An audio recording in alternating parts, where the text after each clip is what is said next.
श्री गणेशाय नमः. अवधूत चिंतन. श्री गुरुदेव दत्त. श्री स्वामी समर्थ. जय जय स्वामी समर्थ. देव म्हणतात, माझ्या प्रिय बाळा, जर तू हा संदेश ऐकायला घेतला आहे तर पुढील काही मिनिटे तुझ्यासाठी तुझे सामर्थ्य, तुझे धैर्य आणि तुझी सक्षमता वाढवणारे ठरणार आहेत. पुढील काही मिनिटात तुम्ही ते आशीर्वाद ग्रहण कराल जे तुमच्यासाठीच आणि तुमच्यासाठीच आहेत. जर तुम्ही हे आशीर्वाद स्वीकार करू इच्छित असाल तर आत्ताच या संदेशाला लाईक करा आणि तुमच्या प्रियजनांना हा संदेश शेअर करायला विसरू नका. देव म्हणतात, बाळा, भिवू नकोस, मी तुझ्या पाठीशी आहे. मी कधीही तुला त्या अंधारात जाऊ देणार नाही ज्या गोष्टींची तुला भय, भीती वाटत आहे. जेव्हा माझे आशीर्वाद तुझ्या दिशेने येतात तेव्हा खूप काही चमत्कार जे अद्भुत आहेत, जे तू कधीही अनुभवलेले नाही असे आशीर्वाद येत आहेत. तुझी चिंता दूर करणारा हा पवित्र संदेश ज्या क्षणाला तू प्राप्त करशील तेव्हापासून तुझ्या आयुष्यात ते अद्भुत तू आकर्षित करशील. मला माहीत आहे तुझ्या वेदना मोठ्या आहेत.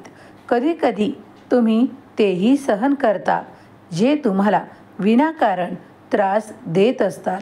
मला माहीत आहे की काही गोष्टी तुमच्या मनाविरोधात सुरू आहेत. तुम्हाला हवे असलेले ते प्राप्त होत नाहीत. हवे असलेले नाते ते देखील जवळ नाहीत. तुम्हाला त्या वेदना सहन कराव्या लागत आहेत. पण काही काळातच तुम्ही यात खूप काही परिवर्तन पाहणार आहात. येणारे 48 तास तुमच्या जीवनातील सर्वोत्तम काल तुम्ही मानाल आणि त्या प्रगतीच्या दिशेने तुम्ही किती धावाल हे तुम्हीच लक्षात घ्या. देव म्हणतात, ती वेगवान प्रगती तुझ्यासाठी देण्यात येत आहे.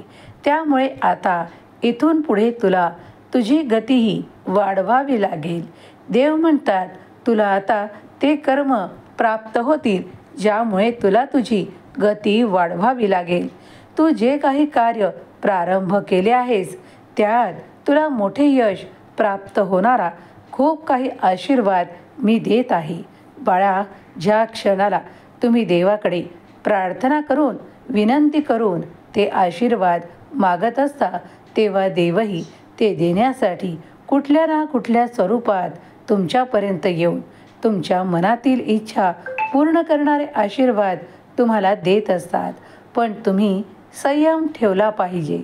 कधीकधी काही गोष्टींना योग्य वेळ लागतो, पण तुम्ही संयम ठेवला तर तुमच्यासाठी देवाचे द्वार उघडू लागतात.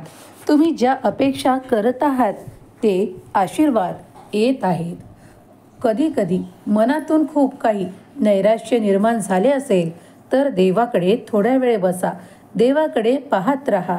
देवाला आपली विनंती सांगा, प्रार्थना करा आणि ते आशीर्वाद घेण्यासाठी सज्ज व्हा.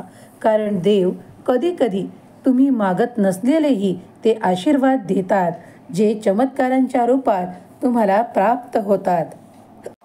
देव म्हणतात, बाळा, चिंता करू नकोस.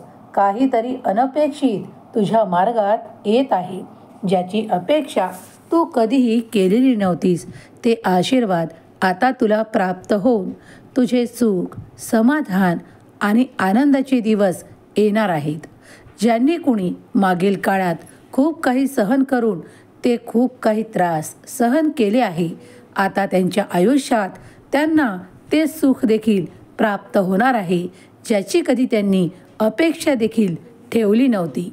देव म्हणतात, मला माहीत आहे तू तितक्याच अपेक्षा करतो जितके तू कर्म करतोस.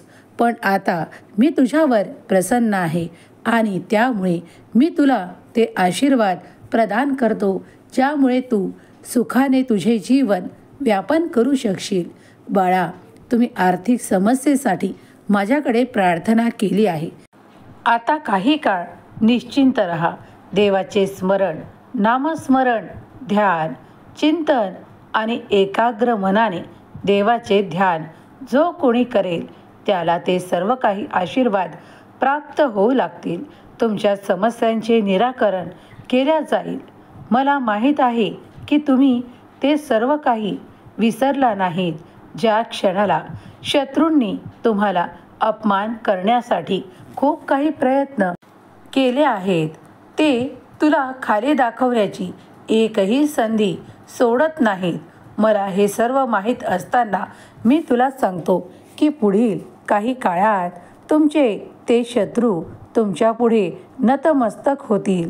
कारण तुमचे कर्म खूप श्रेष्ठ आहेत, त्यामुळे त्यांना नतमस्तक होणेच आहे. म्हणून निश्चिंत राहा. देव तुमची काळजी वाहत आहे.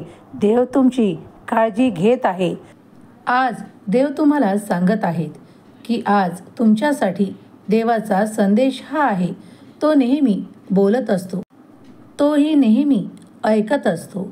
जर तुम्ही त्यासाठी खुले असाल तर तो तुमच्या इच्छेनुसार इतरांना आशीर्वाद देईल आणि तुमच्या सर्व काही समस्यांचे समाधान करेल आणि तुम्हाला त्यांच्या आणखी जवळ आणेल. अशा गोष्टीत मार्गदर्शन करण्यास आणि तुमची पावले निर्देशित करण्यास नेहमीच तयार असतो. लक्षात ठेवा की देवाला तुमच्याशी प्रेमळ नाते हवे आहे. तुमच्याशी बोलायचे आहे. तुमच्या प्रेमाचा आणि त्याच्या प्रेमळपणाचा अनुभव घेण्यासाठी आणि आपल्या जीवनासाठी त्याचे सर्वोत्तम शोधण्यासाठी स्वतःला तयार करा. कारण देवाची मदत तुमच्यासाठी त्या क्षणाला पाठवत आहे जेव्हा तुम्ही स्वतःला एकटे मानता. पण देव म्हणतात, बाळा, तसे मानू नकोस. मी सदैव तुझे रक्षण करत आहे. तुझ्या अवतीभोवती राहून तुझ्यासाठी मी ते सुरक्षा कवच तयार करत आहे. ते कुणीही भेदू शकणार नाही. अगदी ती नकारात्मक ऊर्जासुद्धा तुझ्यापर्यंत येऊ शकणार नाही. तू आता काळजीमुक्त राहा. या जगात ज्याच्या योजनेमध्ये सहभागी होण्यासाठी तो तुम्हाला भरपूर संधी देऊ इच्छितो, त्याने तुम्हाला आध्यात्मिक भेटवस्तूही दिल्या आहेत. त्या घेण्यासाठी तुम्ही सज्ज आहात. देव म्हणतात, तुम्हाला आनंद देण्यासाठी तुम्ही इतर लोकांवर अवलंबून राहणे थांबवावे अशी माझी गरज आहे. मी सर्व सुखांचा उगम आहे. माझ्याकडे या. मी तुमच्यावर प्रेम करतो आणि तुमच्या सर्व काही समस्यांचे निराकरण करतो. तुम्हाला तुमचे उद्देश देतो आणि तुम्हाला मार्गदर्शन करतो. माझे मार्गदर्शन तुमच्या आयुष्यात तुम्हाला खूप काही उंचीवर नेण्यासाठी आहेत. ते स्वीकार करा आणि पुढे पाऊल टाका. मी तुमच्या प्रत्येक क्षणाला तुमच्या सोबत आहे. तुमची काळजी घेत आहे. देवाकडे अजूनही तुमच्यासाठी खूप काहीतरी देण्यासाठी आहे. ते जर तुम्ही स्वीकारण्यासाठी तत्पर असाल तर होय देवा, ते मी स्वीकारण्यासाठी तत्पर आहे असे कमेंटमध्ये लिहा. देव तुमची काळजी घेत आहे. सर्व समस्यांचे निराकरण केल्या जाईल. तुम्ही फक्त निश्चिंत राहून देवाचे नामस्मरण, ध्यान आणि चिंतन करावे. आपल्या कर्मात योग्यता ठेवावी. त्यामुळे तुम्ही अधिक देवाचे प्रिय व्हाल. देवाचे प्रिय बाळ होण्यासाठी तुम्ही चांगल्या कर्मात अधिक मन रमवणे तितकेच आवश्यक आहे. तेव्हा देव म्हणतात, तुझी काळजी संपवणारा, तुला चांगल्या मार्गावर नेणारा हा संदेश तुला प्राप्त झाला म्हणजे तू भाग्यशाली आहेस. कारण मी तुझी निवड करून तुला हा संदेश दिला आहे. तू ऐकताच तुझ्या आयुष्यात ते काही अद्भुत घडू लागेल. जे काही परिवर्तन आजपर्यंत झाले नव्हते ते तुझ्या आयुष्यात एक एक पाऊल टाकतील आणि तुझे जीवन सुखाचे करण्यात येईल. तुम्ही वेळ न घालवता आत्ताच या संदेशाला लाईक करा. तुमच्या प्रियजनांना शेअर करायला विसरू नका. स्वामी माऊली तुमच्या सर्व काही इच्छा पूर्ण करोत. तुम्हाला सुख, समाधान, आरोग्य आणि ऐश्वर्य प्रदान करो. हीच स्वामी माऊली चरणी प्रार्थना. केलेली सेवा स्वामी चरणी अर्पण करते. श्री स्वामी समर्थ.